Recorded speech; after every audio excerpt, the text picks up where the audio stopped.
नमस्कार दोस्तों, कैसे हैं आप लोग? मेरा नाम सौरभ कुमार है और मैं आप लोग को यहाँ पर बिहार लोक सेवा आयोग, बिहार पब्लिक सर्विस कमीशन का जो कि सामान्य अध्ययन पढ़ा रहा हूँ, ठीक है? जनरल स्टडीज़ जो कि आपका पेपर 1 और पेपर 2 होगा, ठीक है? केबीसी नैनो किताब से।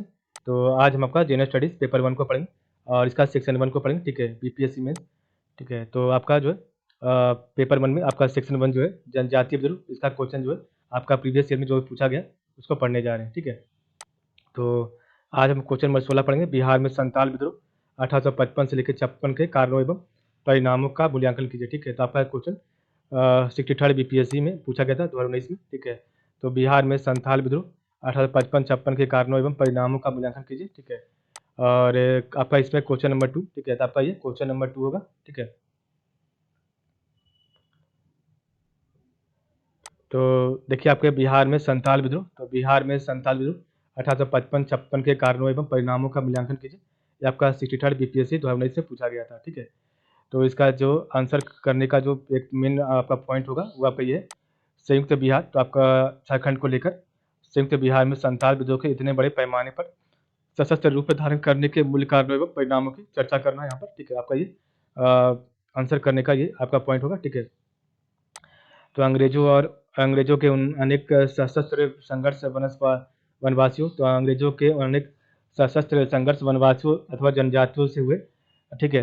तो अंग्रेजों के अनेक सशस्त्र संघर्ष वनवासियों और अथवा जनजातियों से हुए, ठीक है? इनमें संथालों का विद्रोह आदित्य था, ठीक है? इनमें संथालों का विद्रोह आदित्य था।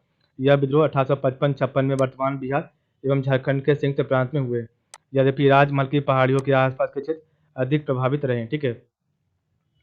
स्वतंत्रता प्रिय एवं परंपरागत रिवाजों को दृढ़ता से मानने वाले संथाल जनजाति के लोग आधुनिक छोटा नागपुर के दक्षिण में बसे हुए थे, लेकिन 1793 की भूमि के अस्थायी बंदोबस्त से यह भूमि जमींदारों की हो गई थी, ठीक है? तो स्वतंत्रता प्रिय एवं परंपरागत रीति रिवाजों को दृढ़ता से मानने वाले संथाल जनजाति के लोग आधुनिक छोटा नागपुर के दक्षिण में बसे हुए थे, लेकिन 1793 की भूमि के अस्थायी बंदोबस्त से यह भूमि जमींदारों की हो गई थी, ठीक है? फलतः ये राजमहल की पहाड़ियों के आसपास चले गए, ठीक है? तो फलतः ये राजमहल की पहाड़ियों के आसपास चले गए, ठीक है? और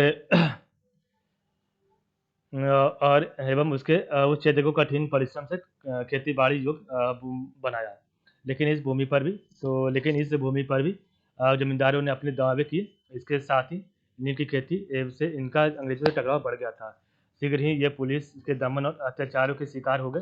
इतना ही नहीं, इन दोनों पूर्वी क्षेत्रों में रेल निर्माण हो रहा था। रेलवे अधिकारी और कर्मचारी इनसे मनमानी करते और इनकी महिलाओं की बेइज्जती करते थे, ठीक है?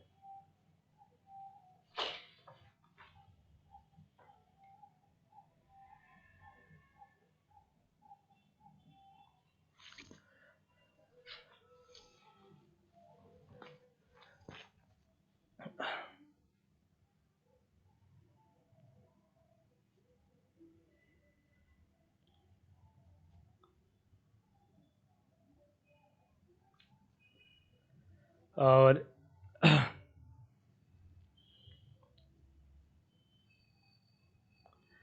इन अत्याचारों ने भयंकर असंतोष का रूप ले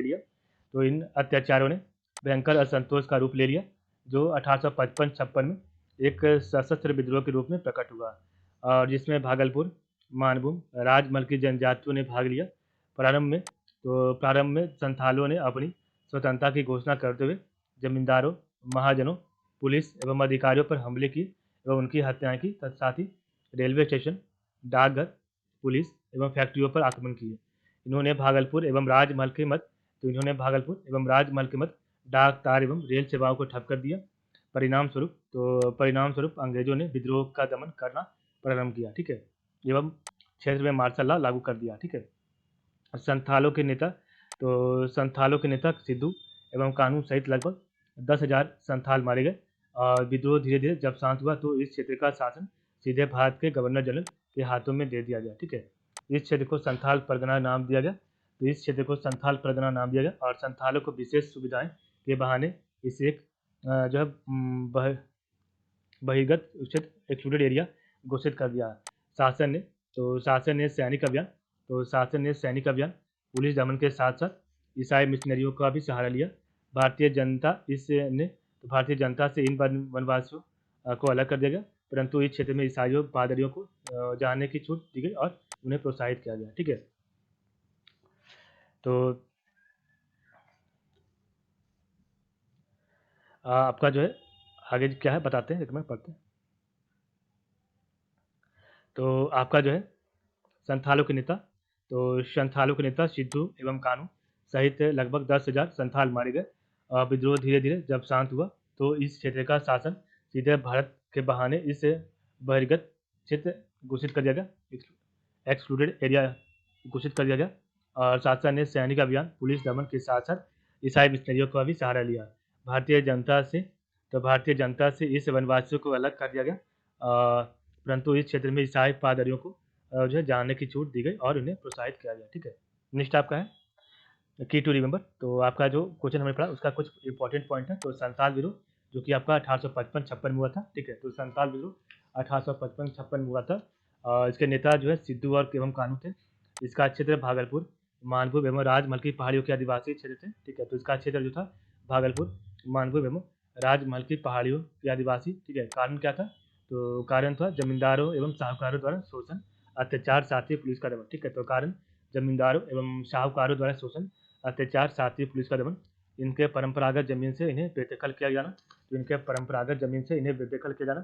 प्रारंभ में ये आधुनिक छोटा नागपुर के आसपास बसे थे। तो प्रारंभ में ये आधुनिक छोटा नागपुर के आसपास बसे थे, लेकिन 1793 की भूमि के, तो 1793 की भूमि के अस्थायी बंदोबस्त से ये राजमहल की पहाड़ियों में चले गए, लेकिन वहीं वहाँ भी जमींदारों ने अपना दावा किया। ठीक है, परिणाम क्या हुआ? तो अंग्रेजों ने इस आंदोलन को निर्ममतापूर्वक कुचल दिया। तो अंग्रेजों ने इस आंदोलन को निर्ममतापूर्वक कुचल दिया।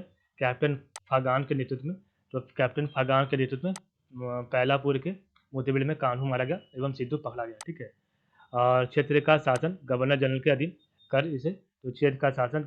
अधीन कर इसे बहिर्गत क्षेत्र, एक्सक्लूडेड एरिया घोषित किया गया और यह क्षेत्र संथाल परगना कहलाया। ठीक है, नेक्स्ट हमारा कल क्वेश्चन नंबर 17 पढ़ेंगे, जो कि आपका संथाल विद्रोह के मुख्य कारणों का विवरण दीजिए। ठीक है, तो संथाल विद्रोह के मुख्य कारणों का विवरण दीजिए और उनके क्या प्रभाव हुए। ठीक है, उसके बारे में पढ़ेंगे। आपका 56वां से 59वां बीपीएससी 2016 जो क्वेश्चन आया था उसके बारे में। ठीक है, तो आज के लिए बस इतना ही। आप लोग का बहुत बहुत धन्यवाद।